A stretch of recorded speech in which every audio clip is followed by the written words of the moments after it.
Unang beses na pinakain ng isang biologo ang isang T-Rex. Ngunit ipinasok din ang kamay. Kasabay ng tunog ng pagkabali ng mga daliri. Lalo siyang tumawa ng baliw. Ang mga kasamahan sa tabi ay hindi rin pumihil. Sa halip ay nagbukas pa ng champagne para magdiwang. Dahil sa wakas ay nakalikha ang sangkatauhan ng Indominus Rex. Ngunit si Jiang Han na nakakita nito ay napatihi sa takot. Ito ay eksaktong kapareho ng napanood niyang eksena sa Jurassic Park. Kung tama ang kanyang alaala. Upang maiwasan ang aksidenteng pagkamatay. Sa simula ay mayroon ang Jurassic World ng isang lalaki at dalawang babaeng Indominus Rex. Ang lalaking isa ay kinain ng isa pang babae. Siya mismo ang eksaktong nakain na iyon. Nang akalain ni Jiang Han na tiyak na siyang mamamatay. Biglang lumitaw ang isang panel. Ang Gene Fusion Simulator ay ang larong nilaro niya sa dating buhay. Sa pamamagitan ng pangangaso ng ibang hayop ay maaaring pagsamahin ang kanilang gene. Gene ng Velociraptor, bilis ng pagtakbo. Gene ng Giganotosaurus, hugis pateng ng ngipin. Gene ng pusit, pagbabago ng kulay, mabilis na paglaki. Gene ng bubuyog, ahas, pandama sa init. Detalyadong inilista ni Jiang Han ang mga kakayahan ng gene na kasalukuyan niyang taglay. Alam niya na ang pinakamahalaga ngayon. Nagawain ay manatiling buhay at palihim na lumakas. Pagkatapos ay tumakas sa parke na ito. Dahil ayon sa takbo ng kwento ng pelikula, ang Jurassic World ay sa huli ay dahil sa kaguluhan ng Indominus Rex ay malulugi at magsasara. Maging ang Isla Nublar pagkatapos nito ay mawawasak dahil sa pagsabog ng natutulog na bulkan. Kasabay nito, si Dr. Wu na may ngiti sa mukha ay kumuha ng 2 piraso ng sariwang karne ng baka. Ang Indominus Rex ay ang ipinagmamalaki niyang obra. Tiyak na magdadala ito ng malaking kita sa Jurassic World. Ngunit nang pakainin niya ang babaeng Indominus Rex, biglang tumayo ang batang Tyrannosaurus. Ibinuka ang punong-puno ng hugis pateng ng ngipin na bibig at kumagit sa kamay ni Dr. Wu. Isang kagat pa lamang, muntik nang makagat pati mga daliri. Haha, alternasyon. Ganito nga dapat. Dumudugo na ang kamay, ngunit hindi man lang nagbago ang ekspresyon ni Dr. Wu. Sa halip ay mas lalong lumiwanag ang kanyang ngiti. Malinaw ding naramdaman ni Jiang Han ang bangis ng babaeng Indominus Rex, na agad na lumabas mula pa lamang sa pagsilang. Tila kailangan niyang pabilisin ang sariling paglaki. Kung hindi ay talagang hindi niya ito kaya. Bagamat ito ang unang beses na kumain ng hilaw na karne, ngunit ang panlasa bilang dinosauro ay nagpa-enjoy kay Jiang Han. Kumain ka ng karne ng baka. Nadagdagan ng 0.2 ang gene points. Hanggang sa mabusog siya. Sa kabuuan ay nakakuha si Jiang Han ng isang gene point. Kinamot ni Jiang Han ang kanyang kamay. Pagkatapos ay kumislap ang kanyang mga mata. Idinagdag niya ang isang gene point sa kakayahang mabilis na paglaki ng gene ng pusit. Dahil napakaikli ng buhay ng mga pusit, ngunit napakabilis naman ng kanilang paglaki. Ang higanteng pusit ay nangangailangan lamang ng 50 araw upang maging adulto. Ito mismo ang kakayahang lubhang kailangan ni Jiang Han ngayon. Tanging sa mabilis na paglaki lamang, siya magkakaroon ng sapat na kakayahang ipagtanggol ang sarili. Mabilis na lumipas ang panahon at umabot sa 3 araw. Sa wakas ay nakaipon si Jiang Han ng 10 gene point. Lahat ay inilaan niya sa kakayahang mabilis na paglaki ng gene ng pusit. Nang mapuno ang bar ng gene points, isang mainit na agos ang umusbong sa loob ng katawan ni Jiang Han. Sa sandaling ito ang gene ng pusit ay umangat na sa 2 antas. Ang bilis ng paglaki ay nadouble. Labis na natuwa si Jiang Han. Tunay ngang tama ang naging desisyon niyang unahin ito. Bilang unang gene ability na paunlarin. Ang babaeng Indominus Rex ay mayroon din gene ng pusit, ay kakayahang mabilis na lumaki. Ngunit ngayon ang bilis ng paglaki ni Jiang Han ay doble kaysa sa kanya. Basta magkaroon ng mas malakas at mas malaking katawan.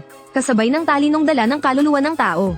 Wala nang dahilan si Jiang Han para matakot sa kanya. Makalipas ang ilang araw, ang 2 Tyrannosaurus ay ipinadala sa Jurassic World. Upang maiwasan ang pagtakas ng mga Tyrannosaurus, itinanim sa kanilang katawan ang mga tracking chip. Sa proseso ng pagdadala sa Jurassic World, siya ay ikinulong sa isang masikip at saradong kulungan. Lubos nang naunawaan ni Jiang Han na ang mga taong ito ay hindi kailanman tinuring siyang isang buhay na nilalang. Siya ay isa lamang kasangkapan para sa kanilang kita. Dahil hindi na siya tao, kinakailangan niyang ihanda ang sarili na maging kaaway ng mga tao balang araw. Makalipas ang ilang oras, si Jiang Han at ang babaeng Indominus Rex ay dinala sa Enclosure number 11 sa pinakahilagang bahagi ng Jurassic World. Ang enclosure na ito ay napapalibutan ng 12 metrong taas na pader na bakal at konkreto. Mayroong tempered glass viewing deck sa gitnang bahagi. Pagpasok sa loob ng enclosure, makikita ang tanawing parang tropikal na kagubatan. Alam ni Jiang Han na ito na ang magiging tirahan nila ng babaeng Indominus Rex. Kung tatawagin mang tahanan, wala itong pinagkaiba sa isang kulungan. Napapaligiran ng matataas na pader. Parang palakang nakatira sa ilalim ng balon. Hindi lang ang babaeng Indominus Rex. Kahit si Jiang Han ay ramdam na kung magtatagal siya rito, siya ay tuluyang mababaliw. Ngunit masyado pang maaga upang tumakas ngayon.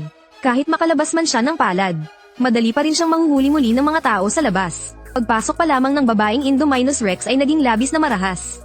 Walang tigil na tumatakbo sa loob ng enclosure. at kinakagat gamit ang mga ngipin. Kinakamot ng mga kuko ang pader. Si Jiang Han ay kalmado lamang na naglibot sa loob ng enclosure. Inaaral ang kapaligiran dito, nang itinaas niya ang ulo at tumingin sa glass viewing deck. Kahit hindi makita sa mata ang loob ng one-way glass, ngunit kaya niyang umasa sa kakayahan ng snake gene sa pagdaman ng init, upang malinaw na matukoy ang ilang infrared heat na inilalabas ng katawan ng mga tao. Hindi alam ng mga taong ito, na habang sila ay nakatingin sa bangin, ang bangin ay nakatingin din sa kanila. Hindi sila pinansin ni Jiang Han. Kung tutuusin, 1 linggo na mula nang siya ay isinilang. Ang lakas ng Tyrannosaurus gene ay umabot na sa level 2. Ang lakas ng mga kalamnan ay nadouble. Ang mga gene point na naipon sa mga araw na ito, ay pangunahing inilaan sa lakas ng Tyrannosaurus gene. Binuksan ni Jiang Han ang kanyang status panel. Pangalan Jiang Han, edad 7 araw, lahi lalaking Indominus Rex, gene point 0.2 Predator Instinct. Sa loob lamang ng 1 linggo ay kapansin-pansin na ang paglaki ng kanyang katawan. Kung ikukumpara, ang babaeng Indominus Rex ay mas maliit kaysa sa kanya. Gayunpaman, hindi pa rin ibinaba ni Jiang Han ang kanyang pagbabantay. 2 lamang ang pagpipilian na nasa harap ni Jiang Han. Alinman ay patayin siya upang alisin ang banta, o kaya ay pasukuin siya. Umungal ang babaeng Tyrannosaurus, nang matuklasan niyang hindi siya makakatakas sa enclosure. Wala rin siyang nagawa kundi sumuko. Bigla, isang pamilyar na tunog ng makina ang umalingaw-ngaw sa labas ng pader. Dumating na ang pagkain. Tulad ng dati ay lumapit si Jiang Han upang kumain. Ngunit nakita niyang ang babaeng Indominus Rex ay naunang inagaw ang buong piraso ng karne ng tupa, at umungal pa sa kanya. Nagpapahiwatig ng mabagsik na babala. Ipinagtanggol pa ang pagkain. Ito ang unang pagsasama nila. Napakahalaga ng pagtatakda ng ranggo. Malamang ganito rin ang lalaking Indominus Rex sa pelikula. Palaging inaapi ng babaeng Indominus Rex. Hanggang sa huli ay kinain siya nito. Ngayon ay may kalamangan sa laki at lakas. Natural na hindi magpapakumbaba si Jiang Han. Sumugod siya ng mabilis. Binuka ang bibig at kinagat ang leeg niya. Hindi rin nagpatinag ang babaeng Indominus Rex at gumanti. Si Jiang Han ang unang nakakagat sa kanyang leeg. Malakas na inikat ang kanyang leeg. Bigla siyang itinumba sa lupa. Malakas na bumagsak ang babaeng Indominus Rex. Ngunit patuloy pa rin ang pagngangalit. Iniunat ang leeg at ayaw sumuko. Ngunit ang sumunod ay walang habas na pambubugbog ni Jiang Han. Kahit bata pa si Jiang Han, dobleng lakas na taglay niya. Ang pinsalang dulot nito ay sapat upang pagdulot ng nakamamatay na sugat sa babaeng Indominus Rex. Makalipas ang ilang minuto, ang babaeng Tyrannosaurus na paulit-ulit na dinadaganan ni Jiang Han ay tuluyang sumuko at inilantad ang tiyan bilang pagmamakaawa. Pakiusap, pahina ka. Alam mo na ngayon kung sino ang pinuno. Saka lamang siya pinakawalan ni Jiang Han. Sabay lingon upang kainin ang pagkain. Ang pagsasanay ng hayop ay dapat simulan habang bata pa. Nakahiga pa rin ang babaeng Tyrannosaurus at hindi nangangahas gumalaw. Tahimik lamang niyang pinanood si Jiang Han na unang kumain. Nang mabusog na si Jiang Han, umungal siya. Saka lamang niya pinayagan ang babaeng Indominus Rex na kumain. Tama nga pala, bigyan muna natin siya ng pangalan. Naalala ko sa pelikula na ang lalaking bida ay nag-alaga ng pinunong Velociraptor na ang pangalan ay Blue. At ang kulay ng katawan ng babaeng Indominus Rex ay kulay abo at puti. Tawagin na lang natin siyang Gray. Sa mga susunod na araw, nadagdagan ng isang gawain ang pang-araw-araw na buhay ni Jiang Han.